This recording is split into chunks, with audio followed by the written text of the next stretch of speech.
Good evening and welcome to week 7, chapter 27. Hello, Teresa, and everyone else. Outstanding. All right. Well, I don't know if you had a chance to peek at it, but this is one of our shorter chapters, unfortunately built on some very familiar concepts.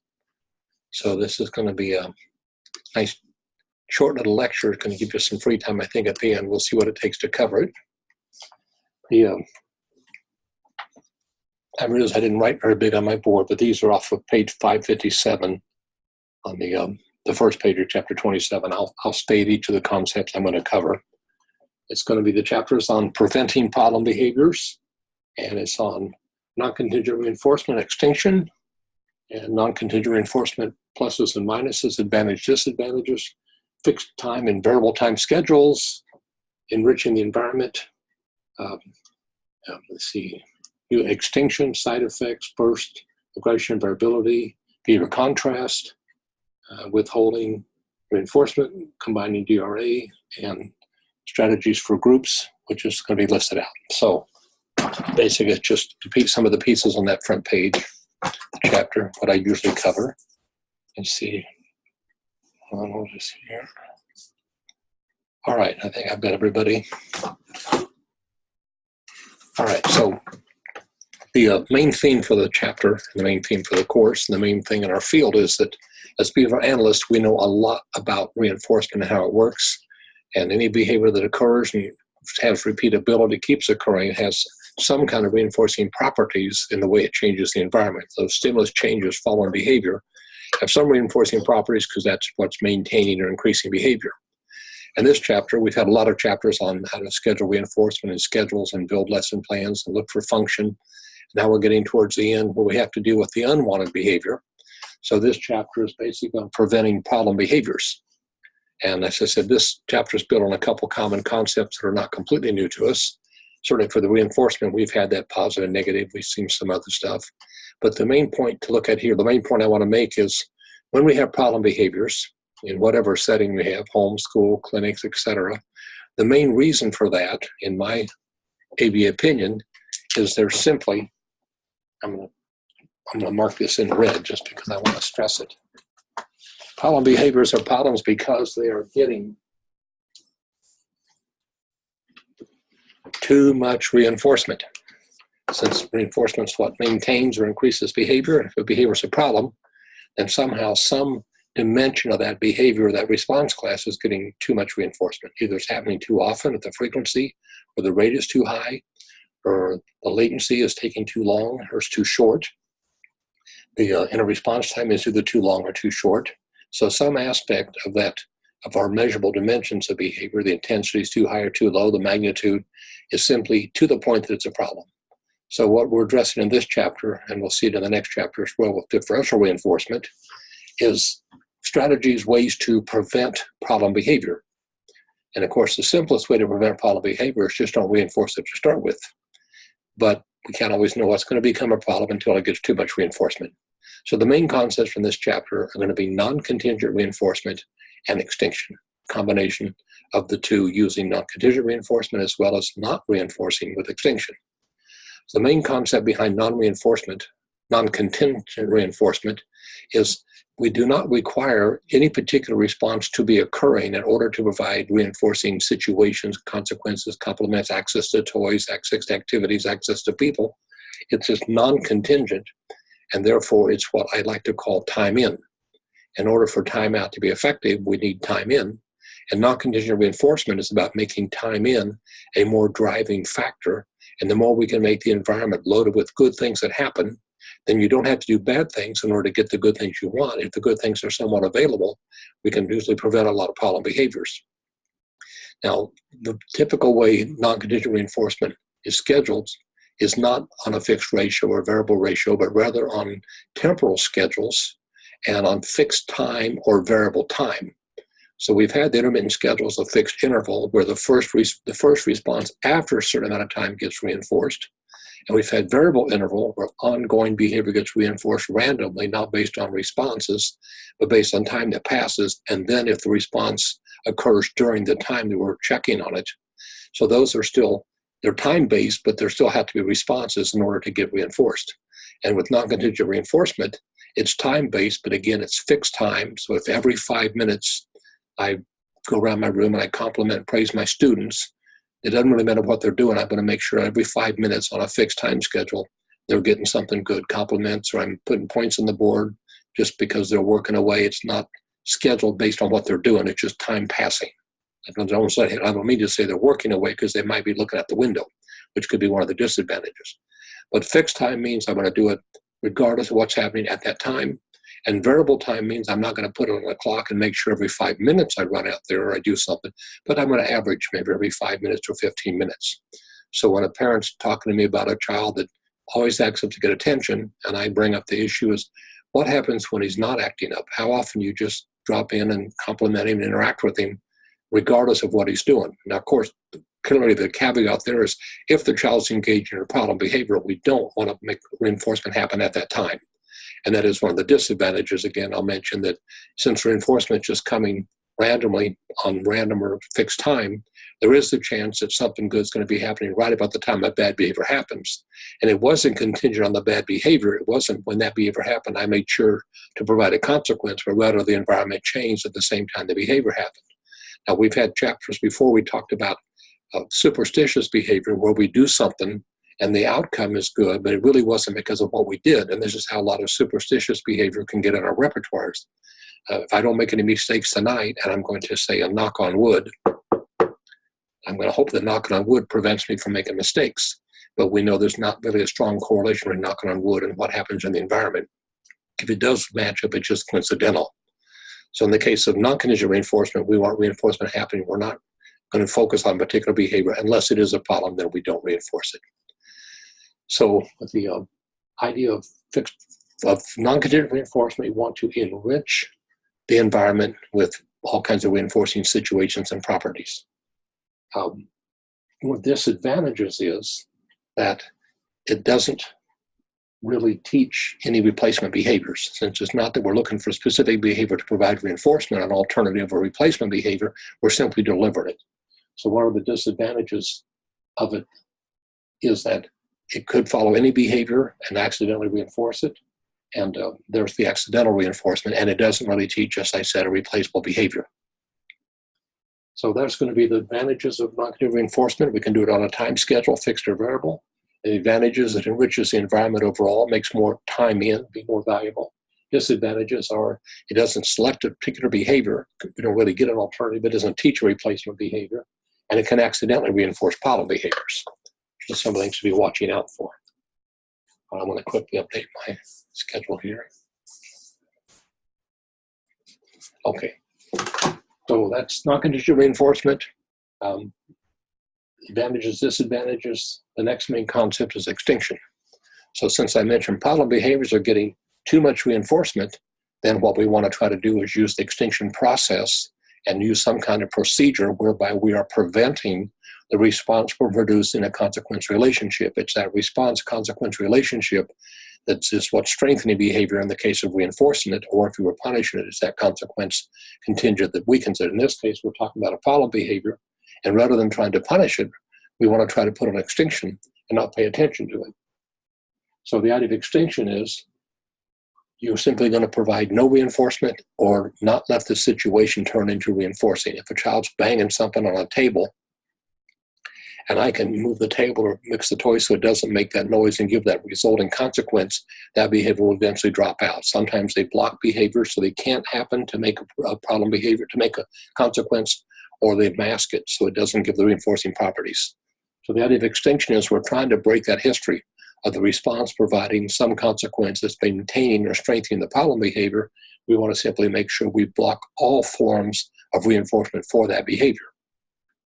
Now, the idea there, if you're going to use extinction, you want to use it extensively so that it happens every time. Nobody accidentally jumps in and reinforces it, because then that puts it on an intermittent schedule, and intermittent schedules are hard to extinguish because you never know when they're going to pay off. So to use extinction, if you're going to use it effectively, use it extensively to be effective, and then the idea is to be alert to the side effects. Since behavior has been being reinforced on some kind of schedule, when we stop reinforcing behavior, we do get some side effects. And you'll read about those in more detail, but off the top, we get what's often called an extinction burst. When a behavior has been working and it stops, there's a tendency for, whether it's people or rats or pigeons, there is this tendency for the organism to respond a lot more often as a burst of behavior. And that can show up in terms of aggression, and it can be more intense response to behaviors. It can be some variability, some other behaviors that weren't happening, weren't really part of the response repertoire. They can start occurring as well. There's this extra effort to try to get that reinforcement to happen. So there are side effects. This variability has a plus and a minus. You'll often get extra behaviors during extinction burst, but that's also an opportunity to watch for some variation of behavior that would be okay to reinforce, because you'll get some efforts to try to get reinforcement. Once in a while, you might get lucky and see one you can use and make reinforcement contingent on the part of the burst, but not the problem, such as the aggression or the sabotage or revenge or retaliation.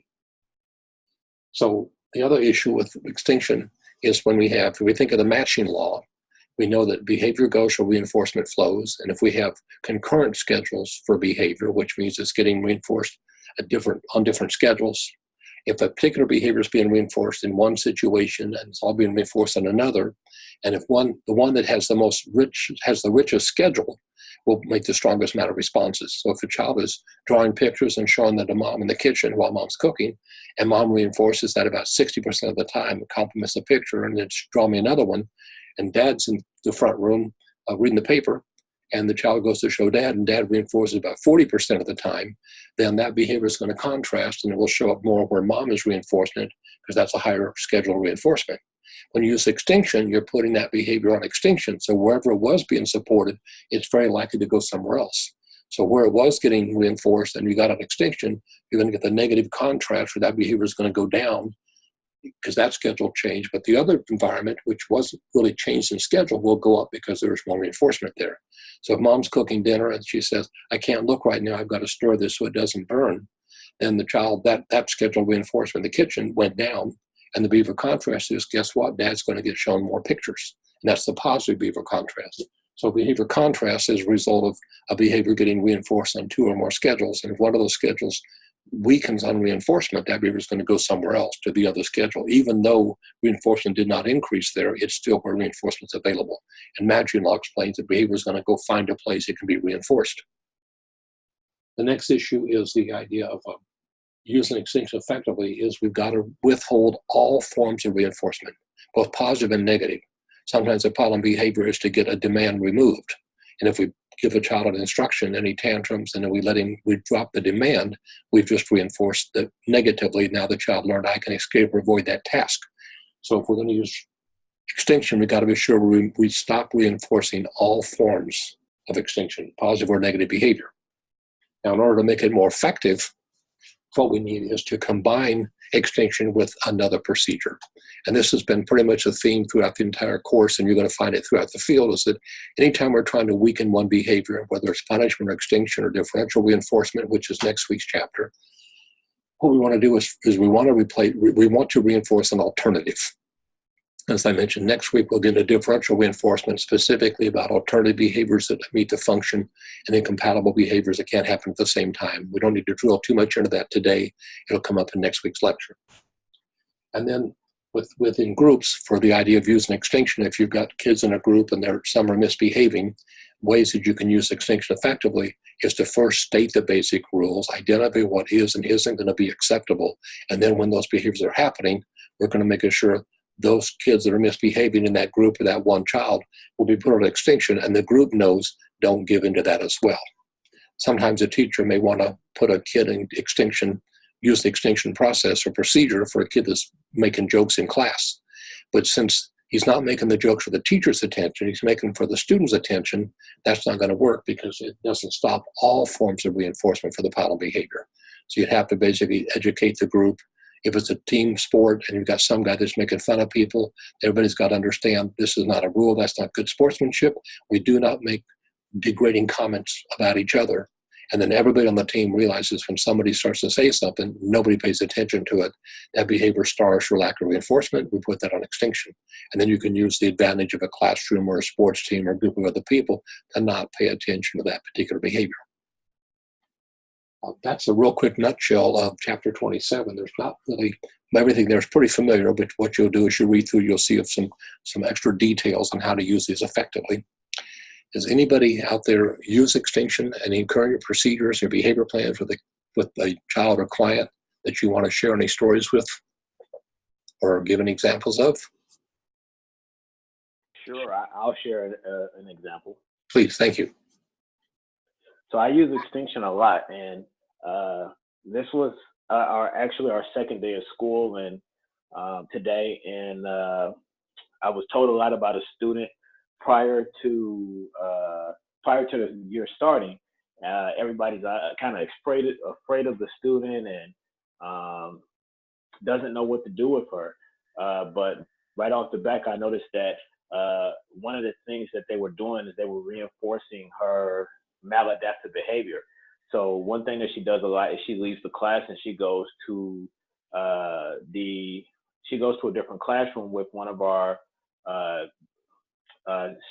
student interventionists, I guess is what I'll call her. And so this is something that has happened a lot over last year and this year. So what I'm going to do probably starting tomorrow is tell the student interventionist and the teacher and our admin is that what we're going to do is put this behavior on extinction. We're not going to reinforce her when she leaves the class anymore. We're going to keep her in class, and we're going to have a separate individual that she does not know direct her back to class when she comes out of the class. And then, just like you said, I'm going to reinforce that with given her a behavior chart and having the teacher reinforce her for things that she does in the classroom. And the thing that I was just thinking of when you were talking is, how do I want to reinforce her at the end of the week? Do I want the reinforcer to come from someone outside of the classroom or from someone inside of the classroom? So, but now that I think about it, it would probably be more powerful for it to come from her teacher. That way that teacher can help to build that relationship and build that bond, and then she can start to rely more on her teacher for her needs instead of coming out of the classroom to get her needs met by individuals outside of the class.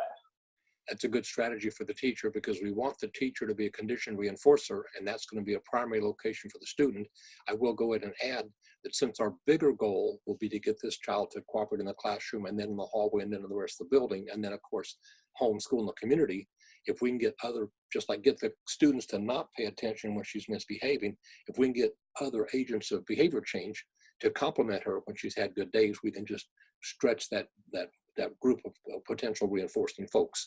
But you certainly want to start where reinforcement's most available, and that's going to be the teacher, and having the chart and basically preventing leaving, and then deliver some non-contingent reinforcement as well as some very specific descriptive praises for what she did.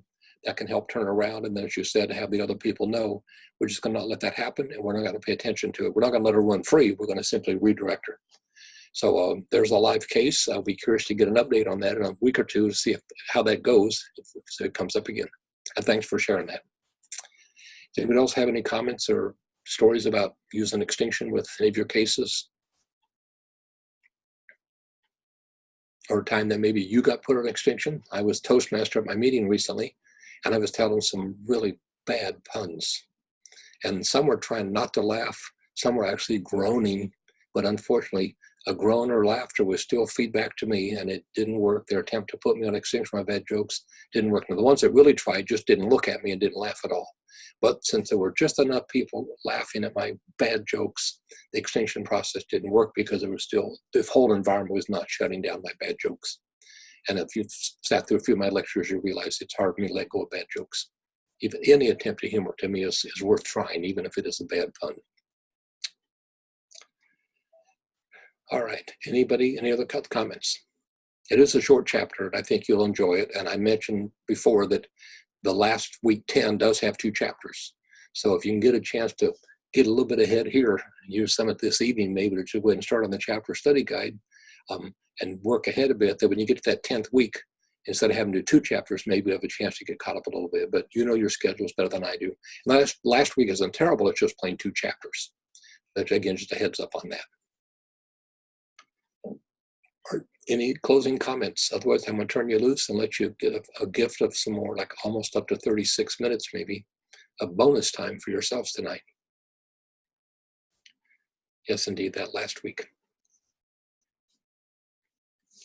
All right, well, that's all I have for now. Next week, go ahead, please. I do have a question. Yes. Now, on one of the videos for this week, you talked somewhat about an extinction burst. Can you kind of speak about what you would do during an extinction burst, how long you should be waiting for the behavior to dissipate, and what procedures would one use while that burst is occurring? Well, And let's say it's like for 2 weeks or 3 weeks or a month or. Well, the idea, if we're going to if we determine the behavior is a problem, and therefore we determine it needs no more reinforcement, it's already getting too much, and so we know that there's going to be that initial extinction burst. Now, in the beginning, when you first, it's been paying off pretty much on a regular basis. When you decide and you get everybody involved, so, okay, we're going to stop reinforcing it, you're going to typically get that burst when you first stop. And there's been that initial burst, and they'll even talk in the chapter a little difference between the initial extinction burst, and they'll talk about an aggressive induced extinction burst, and they're going to talk a little bit about spontaneous recovery of the behavior, and then you also talk about resurgence. So the idea is behavior's been happening, so it's happening on a fairly high schedule, and then when you try to, you're going to get the burst, and it's going to get it during that session, during that day. It will get worse before it gets better. So this burst is going to have a range of behaviors, and what will happen even within the session, what you want to do, of course, the goal is to provide no reinforcement whatsoever. You want to jump into the redirection if you can. You got to watch what you're doing. If it's just about attention, redirection is still a form of attention. So the guiding goal, of course, is keeping everybody safe so they don't hurt themselves or others. And some people in the burst will start to slap themselves, self-injurious. So you've got to be ready to know I may not do full-blown absolute ignoring. I'm going to have to keep safety in mind. I may have to intervene and block them from hitting themselves or hurting themselves, but I wanted the properties not to pay off. So you're going to get the extinction burst initially, and then it's going to drop down, and then over time, it's going to pop back up once in a while, and then it's going to stay in the repertoire at some level. So the goal, of course, is if you determine this should not be reinforced, is it goes in all the time, every time possible. Now, the client's job is to test to see, can you really not reinforce me for this? And so this is where you've got to be on the lookout for the safety if they don't engage in aggression against other people or themselves or property damage. So ideally, we simply just stop reinforcing it. They'll pay attention to it, let it run its course, let them squawk, let them complain, let them be mad, let them stomp around the room until they exhaust all that energy, and then they go do something better. But because I think some of us, I know I've had clients that they will up the ante, and they will show me there's no way you cannot pay attention to me. I will go for the window. I will throw the TV through it. I will flip the couch over, and even the couch I can put back up. But certainly we've had clients where we realize we cannot use extinction for that client. We're going to have to get in. We're going to have to block. We're going to redirect. We've got to teach replacement behaviors. We've got to work on functional communication. So extinction is the natural process where behavior that was reinforced goes away, and the procedures where we try it. And ideally, we just put it in place. We tell people to be alert, keep safe, let the burst run its course, know it will drop down, and then it will pop up randomly because it's in the repertoire. The behavior is not going to go away 100%. But using it just means, besides safety and care, usually by the end of the session, it'll go. Now, if you start another session, there's a good chance they'll try it the first part of the next session. So if a child's been put in extinction during the classroom and stops working, they finally settle down, there's a good chance the very next day they're going to try it again first thing because it does have a history. And the conditions that have been evoking that behavior was the class starts, teacher gives a demand, the kid acts up, and the teacher lets them get out of it. So the teacher says, no, you got to do your work. That starting day has a history of being the initial evocative situation where they try it first thing. And that's where it could take a session, a day, a week to drop that out. So that's where the backup comes in, with be ready to teach replacement behaviors, look for redirection whenever possible. Our design is always going to be modified by what that client does. And it is their job to test to see how strong is our resolve. And professionally, we've got to also keep people safe. So ideally, it's great. You just stop reinforcement. Realistically, you've got to consider those other verbals, which I know everybody is familiar with and has to watch for. And one more question. Thank you for that. How would you explain extinction to a staff? So let's say I'm going to get all of these individuals together and I'm going to tell them that this is what we're going to do. How would you explain that to them? Okay, and that's a good point, because the idea is we need everybody involved possible. So part of the point is making, you called them together and said, okay, we need a team meeting, and here's the deal. We've got this particular person, this client, this student, and we realize we got the problem, and you can quickly get collaboration on how many other people have the problem. So that way you're getting social validity. Is it just me? Is it only happening here? But everybody's going to go, it's happening here.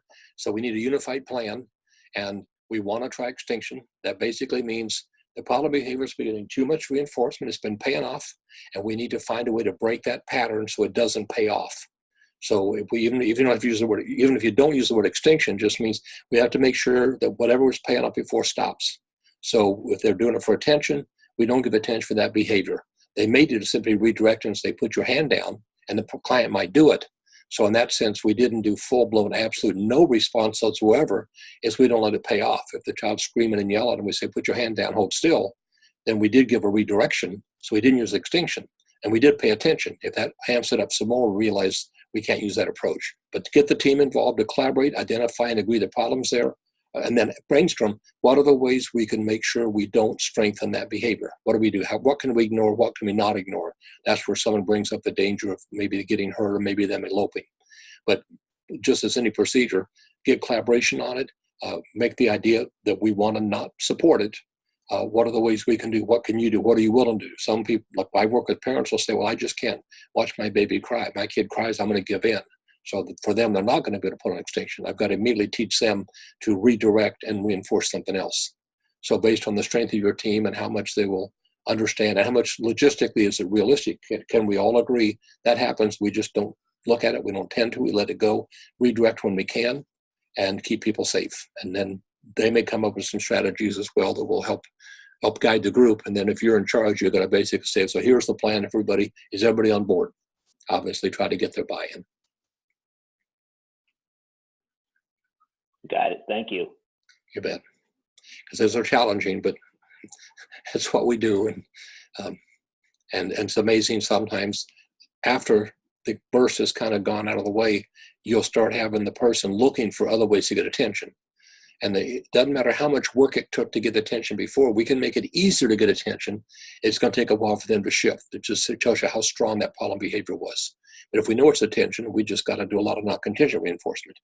If we know it's access to something, we think, how can I make that access to that activity or that item more available other times? So this is the idea of this chapter, saying if we can use non-contingent reinforcement and strengthen the time in for what's happening good, there's less time for the problem. And if we can find a way to stop reinforcing the problem behavior, but now we got two angles coming at it, trying to reinforce other stuff and make it easier to get what you want without acting up, and then try to not letting that pay off. Typically, any behavior change plan is going to have to try to strengthen something if we're trying to weaken something else.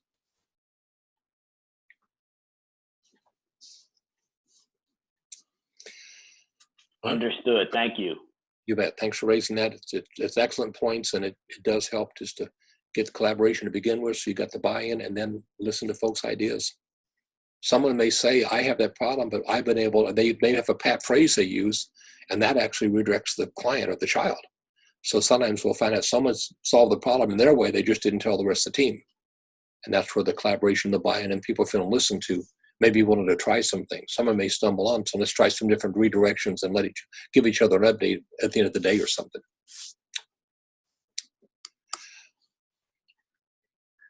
All right, well, thanks everybody for coming, and hope you'll have some luck with this chapter. The Chapter 7 video, I think, as I looked that up, there's been a problem with it. It looks like we covered it already. So I've just put a note on the Chapter 7 that says, skip this video. That'll save you a little bit of time. So I was already covered in one of the other courses. I'm not sure how I got in this one, but that would be my fault. So I put a note in there and just skip that one.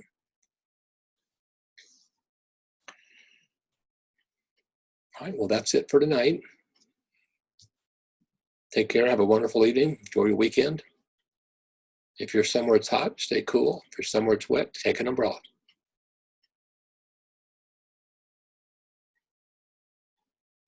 I'm going to go ahead and stop the video so I can edit that. 107 degrees. Oh my.